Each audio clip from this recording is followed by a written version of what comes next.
യേശുവിൻ്റെ മാധ്യസ്ഥം യാചിച്ചുകൊണ്ട് ഉള്ളിലെ കൂട്ടായ്മ കൂടിക്കൊണ്ട് വിവിധങ്ങളായ ആവശ്യങ്ങൾ മാതാവിൻ്റെ സന്നിധിയിലേക്ക് എത്തിക്കുകയാണ്. ഈ അമ്മയെ സംബന്ധിച്ചിടത്തോളം വചനത്തിൽ വളരെ വ്യക്തമായിട്ട് പറഞ്ഞൊരു കാര്യമാണ്, ആവശ്യക്കാരൻ്റെ ആവശ്യങ്ങൾ കാണുമ്പോൾ അവിടെ ഓടിയെത്തുന്ന ഒരമ്മയാണ്.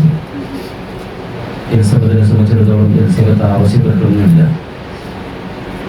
പ്രായാധിക്യത്തില്ല സമയത്തിനാണ് ഗർഭത്തിരിക്കുന്നത്.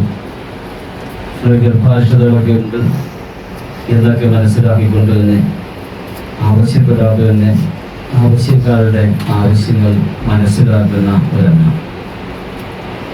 വീണ്ടും നമ്മൾ യോഹന്നാന്റെ സുവിശേഷം 2-ാം അധ്യായത്തിൽ കാനായിലെ ഒരു വിവാഹ വിരുന്നിനെ കുറിച്ച് കാണുന്നുണ്ട്. ഈ വിവാഹ വിരുന്നിൻ്റെ വലിയൊരു പ്രത്യേകത എന്ന് പറയുമ്പോൾ യഹൂദനെ സംബന്ധിച്ചിടത്തോളം വിവാഹത്തിലെ വീഞ്ഞ് അത് തീർന്നു പോവുക എന്ന് പറയുമ്പോൾ അവർക്ക് വലിയ ഒരു കുറവ് തന്നെയാണ്. ആ കുറവ് മാത്രമല്ല, ആ കുറവ് ഒരു അപമാനത്തിന് കാരണമായിട്ട് മാറുകയാണ്. എന്നാൽ ഇത് മനസ്സിലായിക്കൊണ്ട് കുടുംബത്തിൻ്റെ ആ ഭവനത്തിൻ്റെ വേദന മനസ്സിലാക്കിക്കൊണ്ട് അവരാരും അമ്മയോട് പറഞ്ഞില്ല അവിടെ വീഞ്ഞ് വർദ്ധിപ്പിക്കാൻ വേണ്ടി ഈശോയോട് ആവശ്യപ്പെടണമെന്ന് അവർക്കറിയില്ല.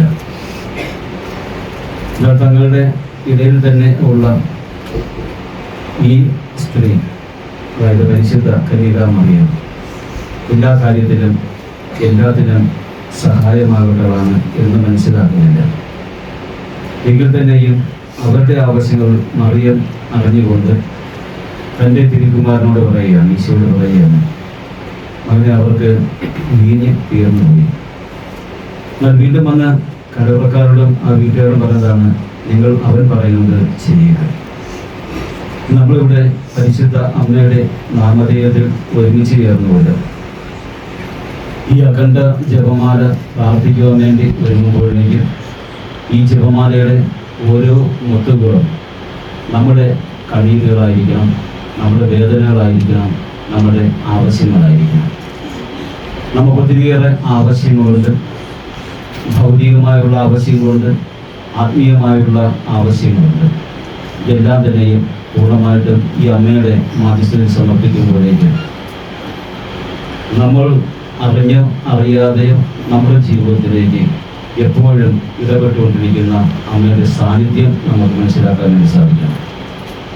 ഈ നിറസാന്നിധ്യമായിരിക്കണം ഇന്ന് നമ്മുടെ കൂടിയിരിക്കുന്ന എല്ലാവരുടെയും ഹൃദയങ്ങളിലേക്ക് ഉണ്ടായിരിക്കേണ്ടത്. ഈ അമ്മയുടെ മാധ്യസ്ഥ നമ്മൾ യാചിക്കുമ്പോഴേക്കും ഉറച്ച വിശ്വാസം നമുക്കുണ്ടായിരിക്കണം. യോഹന്നാനെ പോലെ ക്രിസ്തുവിനോട് ചേർന്ന് നിൽക്കുവാനുള്ള, ക്രിസ്തുവിൻ്റെ ഹൃദയത്തോട് ചേർന്നിരിക്കുവാനുള്ള വലിയ കൃപയ്ക്ക് വേണ്ടി നമ്മൾ പ്രാർത്ഥിക്കുക. കാരണം ഇൻസിനോജിയസ് എന്നുള്ളൊരു ഡെലിക്കൻ വൈദികനെ ഈശോ വെളിപ്പെടുത്തുന്ന വലിയൊരു സന്ദേശം തന്നെയാണ്. നീ എൻ്റെ അമ്മയോട് ചേർന്നുകൊണ്ട് പ്രാർത്ഥിക്കുക. അങ്ങനെയാണെങ്കിൽ യോഹന്നാനെ പോലെ എൻ്റെ ഹൃദയത്തോട് ചേർന്നിരിക്കുവാനുള്ള വലിയ കൃപ നിനക്ക് ഞാൻ നൽകിയിരിക്കും. ഇതാണ് ഇൻസിനോജിയസിലൂടെ അത്യന്തിക്കൻ വൈദികന് വെളിപ്പെടുത്തി കൊടുക്കുന്ന ഏറ്റവും വലിയ സന്ദേശം. അപ്പം ഈ സന്ദേശമായിരിക്കണം നമ്മുടെ മനസ്സിലുണ്ടായിരിക്കേണ്ടത്. ഭൗതികമായ കാര്യങ്ങൾക്ക് വേണ്ടി ആഗ്രഹിക്കണം, പ്രാർത്ഥിക്കണം. അത് മാത്രമല്ല, അതിനേക്കാളൊക്കെ പ്രധാനമായി ചെയ്ത കാര്യം ഇതാണ്, യോഹന്നാനെ പോലെ യേശുവിൻ്റെ ഹൃദയത്തോട് ചാരിക്കിടന്നുകൊണ്ട് യേശുവിൻ്റെ ഹൃദയത്തിൽ നിന്നുള്ള ആ സ്നേഹത്തിൻ്റെ ഊഷ്മളത പൂർണ്ണമായിട്ടും അനുഭവിച്ചുകൊണ്ട് എപ്പോഴും ഈശോയുടെ തന്നെ ആയിരിക്കുവാനുള്ള വലിയ കൃപയുടെ ലഭിക്കാൻ വേണ്ടി ഈ അമ്മയുടെ മാധ്യസ്ഥം നമുക്ക് യാചിക്കാം.